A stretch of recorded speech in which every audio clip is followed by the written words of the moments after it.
La persona que ignoraste ahora es la clave de tu destino. Una premisa que, como un aguijón helado, se clavaba en el orgullo de Andrés. Él, un psicólogo joven, brillante y meticulosamente perfeccionista, había construido su existencia sobre una máscara de éxito inmaculado. Cada logro, cada paciente satisfecho, era un ladrillo en la fortaleza que levantaba contra el fantasma de su padre ausente y la humillación que juró jamás volver a sentir. Su vida, en el fondo, estaba regida por un terror silencioso a la insignificancia. Años atrás, en un acto justificado como hacer lo correcto, Andrés había entregado a su hermano menor, Leo, a las autoridades para proteger su propia reputación.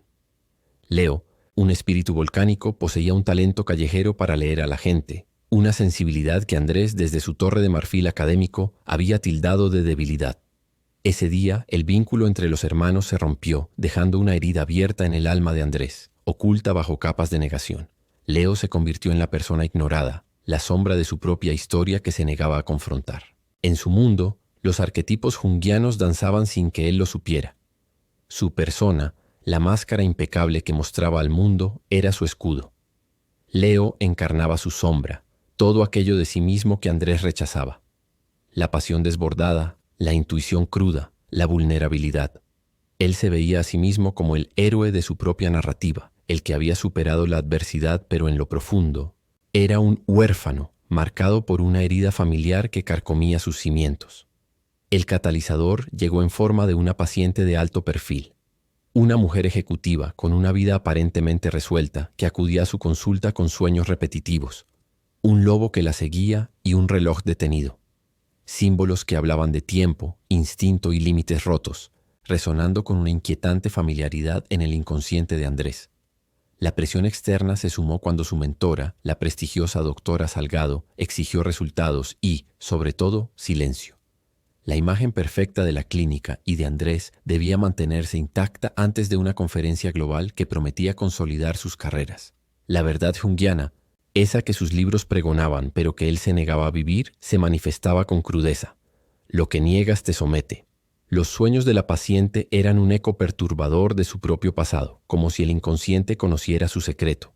Un detalle inquietante lo sacudió hasta la médula. Un grafiti con un lobo idéntico al que Leo dibujaba en su cuaderno de adolescencia apareció en la calle de la clínica. Era imposible ignorarlo. La vida, con su sincronismo brutal, comenzó a desentrañar su control. El padre de Andrés sufrió una recaída súbita. La llamada del hospital desenterró culpas que él había sepultado bajo una montaña de logros. En casa, Elena, su pareja, reclamaba su presencia real. No discursos perfectos ni agendas apretadas. Su mirada, velada por la distancia, amenazaba con alejarse si él no cambiaba. La creencia que lo paralizaba, si controlo todo, estaré a salvo, se desmoronaba ante un caos sincronizado, como si el inconsciente conspirara. La paciente, en una sesión, confesó haber visto el mismo lobo en un mural antes de su primera crisis de pánico. Andrés sintió un escalofrío que le hizo temblar por dentro. Un doble juego afectivo lo asfixiaba. La familia lo necesitaba, la mentora lo necesitaba, el prestigio lo necesitaba. Pero su alma le exigía otra cosa, mirar abajo, al sótano de su historia. Un llamado a la aventura llegó por correo anónimo. Un simple símbolo de reloj y unas coordenadas. Era la hora y el lugar de un encuentro. El miedo fisiológico se apoderó de él. Manos sudorosas, mandíbula apretada, recuerdos vívidos de la noche de la traición a Leo. Su cuerpo delataba lo que su mente negaba. Es una coincidencia, se dijo, la palabra favorita de quienes se aferran a la negación. Los ecos de familia se intensificaron. Su madre le envió una fotografía vieja de los dos hermanos. Al reverso, una nota manuscrita. Cuando el reloj se detiene, el corazón habla. En un trance de control, Andrés preparó diapositivas. Ocultó la carta, enterró el miedo en estadísticas. La lógica, su escudo contra el abismo. Pero el grito del inconsciente fue ineludible. La paciente sufrió un episodio y en su balbuceo pronunció el nombre Leo, sin conocerlo. Andrés dejó caer el control remoto. Lo no integrado regresa con forma de destino. Lo rechazado toca la puerta disfrazado de necesidad urgente. Elena lo miró y sintió que él no estaba ahí. El amor, el auténtico, no negocia con máscaras. La sombra le hizo una oferta. Las coordenadas apuntaban a un galpón donde él y Leo solían pintar de niños. El pasado llamaba desde el mismo escenario. La consecuencia existencial era clara. Si no iba, el caso de la paciente podía agravarse. Si iba, su máscara social podía resquebrajarse. Una duda lo carcomía. ¿Y si Leo tenía razón?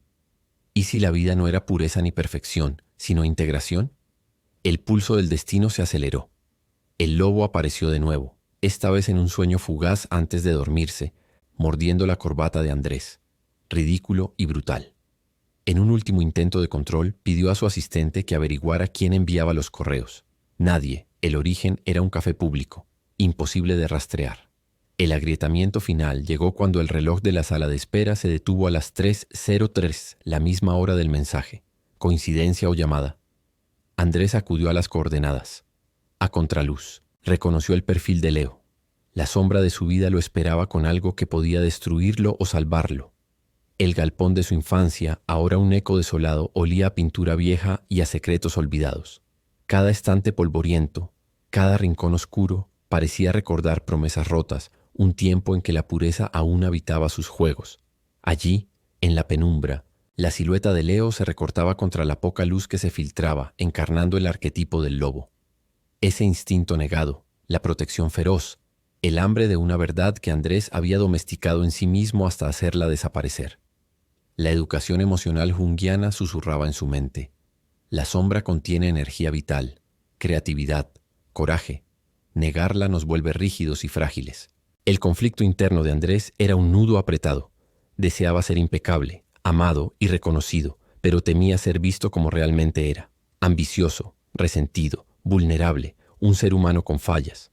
Por su parte, las motivaciones de Leo eran un torbellino de emociones. Quería que Andrés sintiera el peso de su traición, que experimentara el dolor de la exclusión, pero bajo esa rabia palpable latía un anhelo profundo de pertenecer, de reconstruir un vínculo que creía irrecuperable. La familia, como un espejo empañado, reflejaba la herencia de su orgullo y distancia. Su madre cargaba silencios, miradas que hablaban de un dolor nunca verbalizado.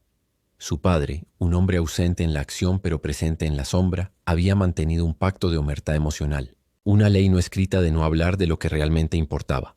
La paciente, ajena a todo, se había convertido en un oráculo involuntario. Su psique, fragmentada y vulnerable, reflejaba el conflicto silente de los hermanos. Sus ataques de pánico no eran solo síntomas individuales, sino campanadas resonantes del inconsciente colectivo, un llamado a la integración que Andrés había ignorado durante demasiado tiempo.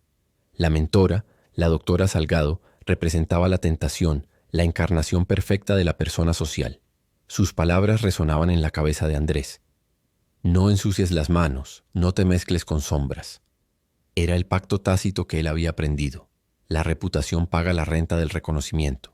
Ahora, esa hipoteca le apretaba el cuello, asfixiándolo lentamente. La diferencia entre la persona, esa máscara útil para la interacción social, y el self, la totalidad auténtica del ser, se hacía dolorosamente clara. Este viaje exigía desobedecer la máscara. El poder de la proyección era evidente. Todo lo que Andrés criticaba en Leo, cada rasgo que despreciaba, vivía en él. Su desprecio no era más que un espejo sucio que reflejaba su propia sombra, pero Leo tenía su propio juego. Una semilla de venganza había germinado en él, un plan meticuloso. Había reunido datos sobre una red de clínicas que lavaba estudios y probaba fármacos sin consentimiento. Un nombre brillaba entre ellos con una luz inquietante. Salgado. El péndulo moral oscilaba con violencia. Ayudar a Leo implicaba dinamitar su propia carrera, destruir la imagen que tanto le había costado construir.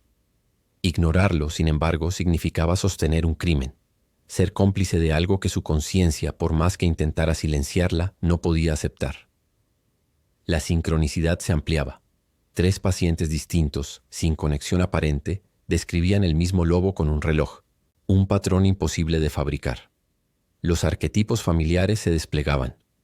El rey moribundo en su padre, el guerrero herido en Leo, el mago complaciente en Andrés y la madre árbol, sostén silencioso en su propia madre. Elena, con su insistencia en hablar de hijos, se había convertido en un señuelo emocional. Andrés sentía pánico a transmitir una herencia rota, un legado de miedo y desintegración. Las microtraiciones cotidianas, como mentir sobre dónde había estado, eran pequeños sacrificios que su máscara demandaba constantemente. El mito interior se le revelaba con claridad. El héroe debe descender a la cueva que más teme, pues allí, oculto en la oscuridad, se encuentra el tesoro que busca. Leo era su guardián del umbral y no cedería sin un precio. Exigía verdad, no disculpas superficiales. La frase puñal que Andrés se había repetido durante años para justificar sus acciones, yo te salvé denunciándote, ahora se desmoronaba. Era una racionalización para mantener intacta su persona. El self reclamaba otra versión, una que asumiera la sombra. El conflicto estaba declarado. Andrés entendió que la clave del caso de la paciente, y tal vez de su propia salvación, estaba en los archivos que Leo había reunido. Su silencio ahora costaba vidas. Una revelación intermedia sacudió su mundo. Salgado había estado en la escena de un ingreso irregular de la paciente. Su firma, escondida en un documento, era la prueba. El límite ético se presentaba implacable. Si Andrés encubría, traicionaría su juramento interno. Si denunciaba, se quedaría sin trono, sin el reconocimiento que tanto anhelaba. Un pulso de familia llegó a través de la voz de su madre en un audio. No vuelvas tarde. Esa frase aparentemente simple contenía años de amor no dicho, de preocupaciones silenciadas. La trampa del éxito era evidente. La conferencia de Salgado podría consolidar la clínica como referencia mundial, brindándole un blindaje social ante cualquier denuncia. Su cuerpo reaccionó con una taquicardia cuando leyó el nombre de Salgado. El inconsciente al fin no sabía mentir. La bifurcación del camino era ineludible, reputación o redención. La vida le pedía elegir sin garantías. Una semilla de compasión germinó en él al ver a la paciente dormida. En ella reconoció a su propio niño asustado. El juicio se ablandó. Un segundo mensaje llegó implacable. Reloj. 72 horas. O alguien muere. El tiempo, como una espada afilada, pendía sobre su cabeza. Las 72 horas, como un cronómetro invisible, tensaban cada decisión en la vida de Andrés. El miedo, un escultor implacable, transformaba detalles mínimos en señales de alarma, amplificando cada sombra, cada susurro. Su plan inicial, un intento desesperado de mantener el control, era recopilar pruebas sin exponerse, sin manchar la máscara que tanto había pulido. La persona aún intentaba dirigir el guión de su vida, aferrándose a la ilusión de que podría transitar la oscuridad sin ser tocado por ella. Mientras Andrés calculaba cada movimiento, Leo barajaba su venganza con una astucia callejera. No quería que su hermano simplemente reconociera un error. Deseaba que Andrés se ensuciara las manos, que rompiera con Salgado ante todos, que el derrumbe fuera público y estrepitoso. La línea temporal se bifurcaba cruelmente. Salvar a la paciente hoy, una urgencia humana y palpable, versus derribar el sistema entero, una ambición moral que competía con el latido de la vida en riesgo. La educación junguiana que Andrés tanto valoraba le recordaba que integrar la sombra no era celebrarla, sino domesticar su energía, poner ese coraje salvaje al servicio de la verdad. La fricción con Elena era constante, un recordatorio punzante de que el mundo real exigía transparencia. Ella percibía el secreto, intuía el olor a pasado que se adherían a Andrés como una segunda piel. Su amor pedía transparencia y límites, no el humo y los espejos de una vida cuidadosamente construida. Mientras tanto, Salgado, maestra en el arte de la manipulación, ofrecía a Andrés un capítulo de libro y la codirección de una investigación, un dulce veneno que prometía más prestigio y con ello una cadena más pesada. Un detalle revelador, oculto en los archivos de Leo. Era un clip de seguridad que mostraba a un asistente de Salgado manipulando consentimientos informados. El costo oculto de esa revelación era personal. El asistente era un viejo amigo de Andrés de la universidad. Traicionar a Salgado era también traicionar a su círculo, a la lealtad tácita que había mantenido con aquellos que compartían su ascenso. La paciente, en la cuerda floja de su psique, veía al lobo de sus sueños ahora hablar en imágenes, señalando un reloj roto en una clínica sin nombre. Andrés, con su mente analítica, desentrañó el simbolismo. El reloj roto representaba el tiempo detenido de la culpa, el instante congelado de la traición. La clínica, el útero oscuro donde se cocinaba el crimen, donde la verdad era gestada en la clandestinidad. Decidió visitar a su madre. En la cocina, entre el aroma a café y a recuerdos, encontró un cuaderno de dibujos de su infancia. Lobos y relojes, firmados por Leo, llenaban las páginas. Una memoria largamente reprimida resurgió. Ese verano juraron protegerse mutuamente, un pacto sagrado que la traición había quebrado. La voz del padre llegó desde la UCI. Su corazón desfallecía, El rey moribundo convocaba a sus hijos a tomar su lugar interior, a enfrentar la herencia de su linaje. Salgado, con su impecable traje y su sonrisa fría, apareció en la clínica de madrugada. Una visita incómoda, una advertencia sutil de que la curiosidad tenía un precio, que el lenguaje de poder se hablaba en gestos y miradas. No compliques lo que ya funciona, fue su mantra silencioso, el eco de las instituciones que temen la verdad por encima de todo. El yo de Andrés estaba dividido. Firmó un documento dudoso. Su mano temblaba, la sombra sonreía, sabiendo que el precio sería mayor. Se encontró con Leo. Las condiciones eran claras. Entregaría un pendrive con rutas, nombres y fechas si Andrés hacía pública la verdad. El precio emocional era devastador. Admitir que lo denunció por miedo, no por justicia. Matar su mito personal frente al mundo, despojarse de la narrativa heroica que había construido sobre sí mismo. La lección junguiana resonaba. No hay individuación sin humillación del ego. El trono del self se gana arrodillándose ante lo real. Andrés aceptó, pero pidió 24 horas. Intentaría planificar su caída con dignidad. Quemó un borrador del capítulo que escribiría con Salgado. Un gesto concreto de ruptura interna. Su madre, su aliada inesperada, sabía más de lo que mostraba. Reconoció firmas, recordó nombres. Su memoria afectiva completó el mapa que Leo había comenzado a trazar. La preparación del golpe estaba en marcha. Diseño de un comunicado, evidencia organizada, el testimonio de la paciente preparado si ella lo decidía. El peligro invisible acechaba. El asistente de Salgado escuchó una conversación y avisó. El sistema reaccionaba como un organismo atacado. El reloj del hospital marcó 11. 11. Un espejo numérico que amplificaba la sensación de cruce de caminos. Una duda final corroía a Andrés. ¿Y si todo se caía y nadie le creía? El miedo al vacío social era más profundo que el miedo a la muerte reputacional. De repente la paciente desapareció de su habitación. En la almohada, un lobo de papel con un código. 0303. El tiempo se había detenido de nuevo, pero esta vez la llamada era directa y personal. La madrugada, con su manto de silencio y susurros, se cernía sobre la ciudad. Eran las 03, la hora marcada, el umbral de un descenso que Andrés ya no controlaba. Comprendió que el tablero había cambiado. Ahora debía moverse con instinto como el lobo que tanto había eludido. El mapa arquetípico se desplegaba ante sus ojos. La clínica era la cueva, Salgado el dragón, la paciente el tesoro y la verdad, su única espada. En un acto de rendición y coraje, Andrés llamó a Leo. La voz de su hermano, áspera y desconfiada, aceptó un encuentro en la antigua cancha del barrio. Un terreno neutral donde sus vidas habían nacido y se habían roto. Allí, bajo la luz tenue de un poste, Leo propuso un contrato de sangre. Andrés debía enviar el comunicado a su propio correo, programado para salir en 2 horas. Sin marcha atrás. La emoción primitiva del miedo al ridículo se disolvió ante el pánico de perder a la paciente. La jerarquía de valores se reordenaba. El self reclamaba su lugar. Un mensaje breve de Elena llegó a su teléfono. Estoy aquí si dices la verdad. El amor, condicionado a la autenticidad, se manifestaba como un faro en la oscuridad. El golpe a la persona era inminente. Andrés ajustó la alarma para el comunicado. Sabía que su máscara sería desmontada públicamente, pieza a pieza, ante el ojo implacable del mundo. Leo, con una mezcla de resentimiento y pragmatismo, compartió información clave. Una clínica clandestina a 20 kilómetros, fachada de rehabilitación, donde un camión sin rotular llegaría a las 3:30. La mirada junguiana de Andrés comprendió que el enemigo externo era también interior. Salgado representaba la parte de él mismo que había negociado con el mal por pertenecer, por el reconocimiento.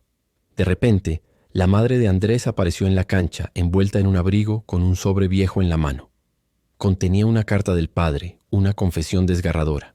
Había presionado a Andrés para denunciar a Leo por miedo, no por justicia. La culpa transgeneracional se revelaba. Los hombres de la familia habían heredado el pacto con el miedo. El ciclo exigía un acto de coraje para romperse. Leo, al leer la carta, apretó la mandíbula. Su deseo de destruir flaqueó. Una lágrima silenciosa delató un amor antiguo que aún latía. La estrategia de rescate se delineó.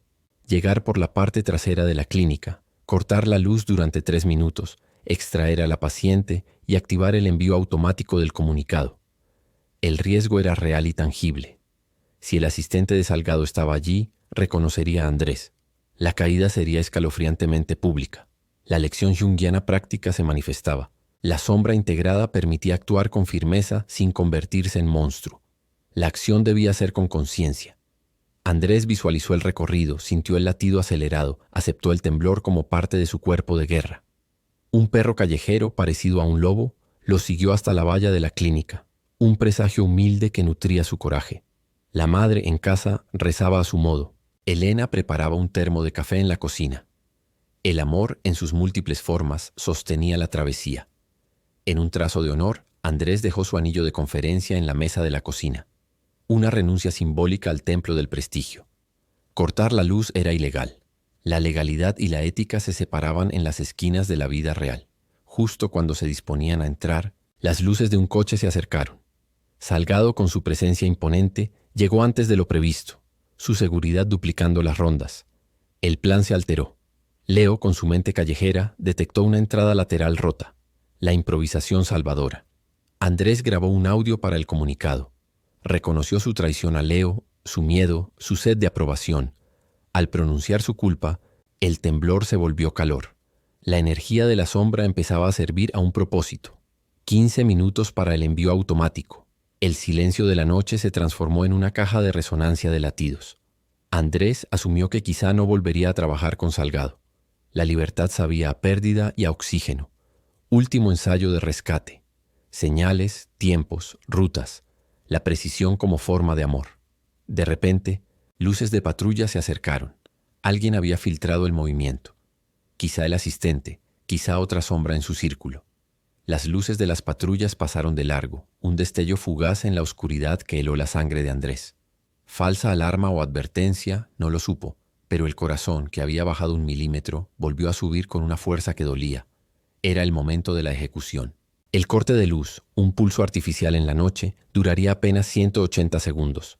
El edificio, una mole oscura, respiró en la penumbra, tragándose las últimas certezas. Leo, con una memoria de laberinto, guiaba a Andrés a través de los pasillos. Cada uno encarnaba su don. Leo, la astucia y el conocimiento del terreno. Andrés, el equipo médico y el localizador. La paciente, sedada y con un pulso frágil, fue encontrada. Sus ojos, en la oscuridad, parecían buscar el lobo de sus sueños. Andrés, en su mente, le susurró una promesa silenciosa. Ahora yo te cuido. Pero el destino o la sincronicidad tenía otros planes. A los 90 segundos, el generador automático de la clínica rugió, devolviendo la luz y recortando su ventana de oportunidad. Debían acelerar sin perder la cabeza.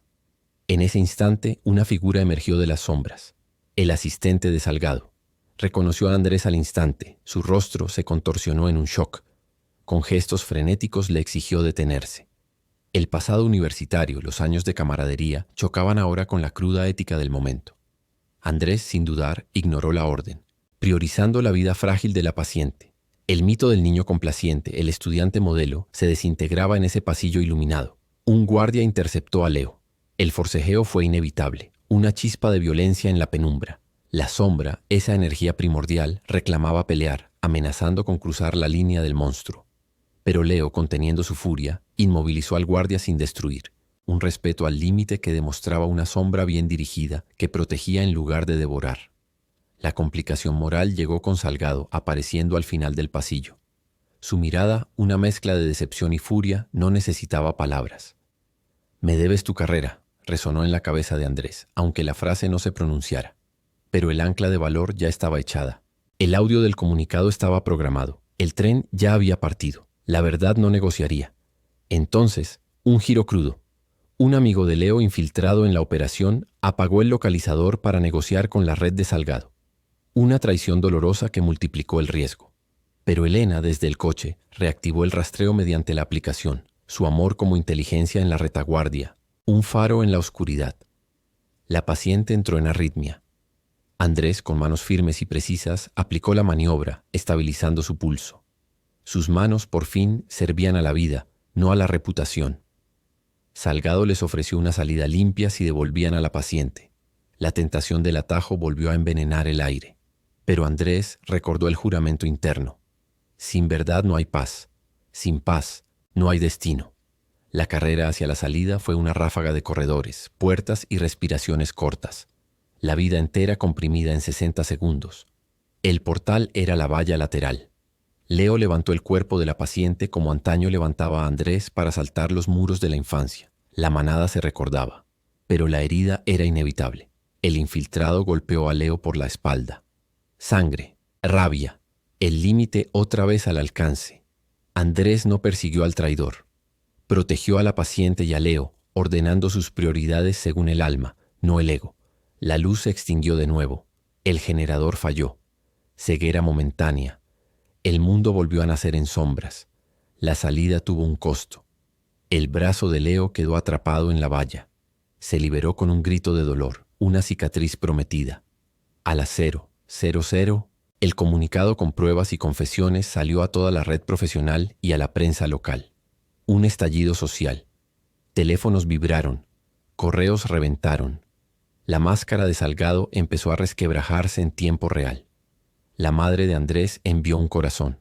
El padre, desde la UCI, entró en crisis. La vida pedía 2 sacrificios a la vez. El cruce de ritos, salvar a la paciente, despedir al padre. El héroe debía aceptar que no podía estar en todos los altares.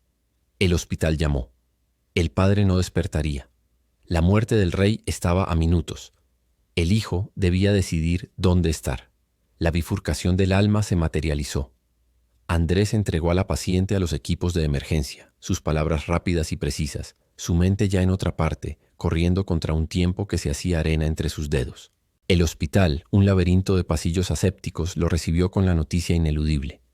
La última mirada al padre fue un golpe seco. Piel fría, respiración asistida por máquinas que silbaban una melodía fúnebre. Un hombre que, a pesar de su amor, nunca supo amar en voz alta, atrapado en un silencio que se extendía por generaciones. El arquetipo del rey moribundo se apagaba, llevándose consigo una era de silencios y expectativas no dichas. Andrés, en la quietud de la habitación, leyó la confesión del padre en su silencio interior, una carta que se había convertido en antorcha. Reconoció la cadena del miedo que había atado a los hombres de su familia. En ese instante decidió ser el eslabón que se rompía, el que se atrevía a elegir la verdad por encima de la máscara. El acto de despedida con la madre no necesitó palabras. Un abrazo apretado, profundo, que no buscaba discursos ni explicaciones, solo presencia. El amor sin palabras reparó grietas que siglos de explicaciones no pudieron tocar. En un acto de integración simbólica, Andrés imaginó al lobo, su propio instinto salvaje y su ternura largamente reprimida, acostándose a los pies del lecho de su padre. Por primera vez, ambas partes de su ser se abrazaron, encontrando la paz en la aceptación. El eco junguiano resonó. La muerte, ese umbral final, abría la puerta del self. Cada fin auténtico alumbraba un comienzo verdadero. Afuera, la ola pública del comunicado era un tsunami. Incendió las redes sociales, los foros profesionales. Colegas, alumnos, pacientes reaccionaron con un torbellino de emociones. Algunos apoyaban con fervor, otros insultaban con saña. La máscara de Salgado, sin embargo, se negaba a caer por completo. Convocó a una rueda de prensa, negando cada acusación, minimizando la evidencia, proyectando su propia sombra sobre Andrés y Leo. El libreto de la persona herida, aferrándose desesperadamente a su imagen.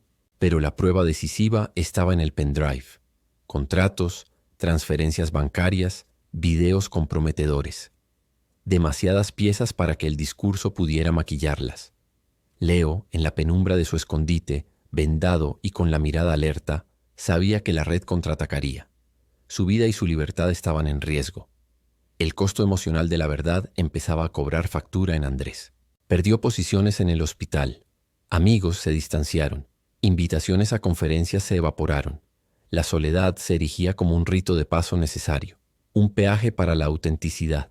Pero el amor, ese amor que resistía, esperaba en el pasillo del hospital. Elena, sin reproches, le ofreció agua y un simple «aquí estoy». Signos que valían más que 1000 promesas vacías. La paciente, ajena al torbellino exterior, se estabilizaba. El equipo médico confirmó que había llegado a tiempo. Su lobo interior, antes aullando de pánico, ahora encontraba la calma. La sincronía había honrado la decisión de Andrés. Una extraña calma lo invadía. El miedo existía, pero ya no mandaba. La sombra, antes su enemiga, ahora era aliada. Su siguiente paso: regresar al barrio, proteger a Leo y presentarlo ante la ley con la verdad completa, sin huir de las consecuencias, sino integrándolas. El consejo de la madre resonó en su mente. No tapen más. lo que se muestra sana. Una sabiduría de raíz que condensaba la psicología profunda en una frase simple. Un tribunal invisible de vecinos susurraba. Los periódicos distorsionaban. La opinión pública proyectaba sus propias sombras sobre los protagonistas. Andrés, encarnando al guerrero luminoso, actuó con firmeza y compasión. No golpeó para vencer, sino para liberar. Acompañó a Leo a declarar, entregó las pruebas de la red y confesó su antigua traición. Una ofrenda de responsabilidad. Aceptó las sanciones profesionales que vendrían. El self exigía piel en el juego, no excusas. Los fiscales abrieron una investigación mayor. Nombres pesados en el entramado de Salgado empezaron a temblar. El dragón sangraba. La paciente, en un acto de redención en curso, pidió dejar testimonio. Su voz, antes quebrada por el pánico, ahora vibraba con propósito. Andrés y Elena, conscientes de la profundidad de su vínculo, acordaron terapia de pareja. Entendieron que curar no era improvisar, sino un proceso que exigía método y humildad. Un impacto cultural se gestaba. Estudiantes organizaron foros sobre sombra, persona y ética. Una semilla de transformación que iba más allá del caso particular. En una ceremonia sencilla, despidieron al padre. El lobo apareció en una nube, un guiño del destino. El niño interior de Andrés se sintió visto. Al fin, comprendió que la persona ignorada no era solo Leo, sino su propia mitad exiliada. Pero la historia no había terminado. Una notificación en el teléfono de Andrés. No has terminado. El lobo tiene crías. Nuevas víctimas. Una nueva capa de sombra por alumbrar. Andrés, con la mirada serena y el alma en paz, decidió quedarse en el camino de la integridad, aún sin la corona del prestigio que una vez tanto anheló. La paz, una calma profunda y resonante, había reemplazado al brillo efímero de los aplausos. En un banco gastado del barrio, aquel que había sido testigo de tantos juegos infantiles y secretos guardados, Andrés y Leo compartieron silencio y un simple trozo de pan. Un gesto humilde, casi invisible, que reconectó lo que años de orgullo y dolor habían separado. Las palabras eran innecesarias. La presencia lo decía todo. La justicia, lenta pero implacable, estaba en marcha. Salgado fue imputada y la red, tejida con hilos de engaño y ambición, comenzó a desmantelarse por tramos. El sistema, forzado a mirarse en el espejo de sus propias sombras, empezó a revisarse, no por una moralina impuesta, sino por un dolor transformado en una necesidad estructural de cambio. En casa, la madre de Andrés y Leo abrió las puertas cada domingo, y la mesa se llenó no solo de comida, sino de risas y conversaciones honestas. El amor, antes un huésped esquivo, volvió como un hábito, una presencia constante en lugar de un evento esporádico. Elena y Andrés, con la valentía de quienes eligen la autenticidad, practicaron decir lo indecible. Pusieron nombre a sus miedos más profundos, a sus inseguridades silenciosas. Su vínculo, antes amenazado por las máscaras, ganó una verdad inquebrantable y perdió todo artificio. El trayecto de individuación de Andrés se manifestaba en la integración consciente de los rasgos de Leo, la audacia callejera, la improvisación creativa, la capacidad de leer entre líneas. A su vez, Leo incorporaba de Andrés el método, la contención emocional y la visión de un horizonte más allá de la reacción inmediata. Andrés renunció a la cátedra que compartía con Salgado y, con una determinación renovada, creó un programa de salud mental con enfoque junguiano, dirigido específicamente a barrios vulnerables. Se dedicó a la educación emocional pública, impartiendo talleres sobre la sombra, la proyección y la responsabilidad personal, enseñando lo que él mismo había aprendido con la sangre de sus errores y la ternura de su redención. El reconocimiento que recibía ahora era diferente. Ya no eran aplausos por su brillo externo, sino gratitud profunda por su presencia auténtica. La métrica del valor había cambiado radicalmente. En la tumba del padre, ambos hermanos dejaron un pequeño lobo de madera, un símbolo silencioso. Aceptaban la herencia familiar, pero con la promesa implícita de cambiarle el destino. La lección esencial resonaba en cada fibra de su ser. Lo que ignoras se vuelve destino. Cuando lo miras a los ojos, se vuelve camino. Los ecos de la venganza de Leo se habían transmutado. Ya no necesitaba que Andrés sufriera. Su madurez se manifestaba en el deseo de que nadie más repitiera su historia de traición y exilio. Andrés conservó el reloj detenido en su consultorio, un recordatorio constante de la hora exacta en que eligió la verdad sobre la conveniencia. Una comunidad viva de expacientes le enviaba mensajes, algunos admitiendo sus propias sombras, tejiendo una red social que se había convertido en una red humana. Elena sonreía con una confianza nueva cuando Andrés llegaba tarde, pero siempre diciendo dónde había estado. La transparencia había sembrado una fe inquebrantable. Surgieron nuevas tentaciones, ofertas discretas de instituciones que le prometían protección y un rápido ascenso. Pero Andrés había aprendido a oler el perfume de la persona en los pasillos del poder. Su criterio había madurado. Ya no todo lo prestigioso era valioso. Valioso era lo congruente, aunque doliera. La reconciliación interna era palpable. El niño ansioso por gustar y el lobo bravo por proteger se daban la pata. Dentro de Andrés la manada se había organizado. Su visión de futuro era clara: entrenar a otros profesionales para integrar su sombra, para que la ética no dependiera de héroes solitarios, sino de una conciencia colectiva. Un agradecimiento radical lo invadió al reconocer que sin la traición original, sin el dolor de la ruptura, no habría llegado a este punto de maestría personal. El error se había transmutado en sabiduría. El mensaje resonaba para cualquiera que escuchara. La persona que ignoraste, afuera o dentro, sostiene la llave de una puerta que te aterra y te completa. Andrés miró su anillo de conferencias guardado. No lo odiaba, lo agradecía, pero sabía que ya no mandaba en su vida. Los arquetipos internos, antes en conflicto, ahora descansaban en armonía. El lobo vigilaba, el rey interior despertaba, el mago servía y el amante nutría. La psique respiraba más ancha. La paciente, ahora voluntaria en el programa de Andrés, guiaba a otros a escuchar sus sueños, su trauma convertido en brújula. Un sobre sin remitente llegó al consultorio con un dibujo nuevo, un cuervo sosteniendo una llave. Otro arquetipo llamaba. Andrés sonrió con respeto. Sabía que la historia no terminaba, solo cambiaba de capítulo. La sombra siempre tiene otra capa, y él por fin ya no huía.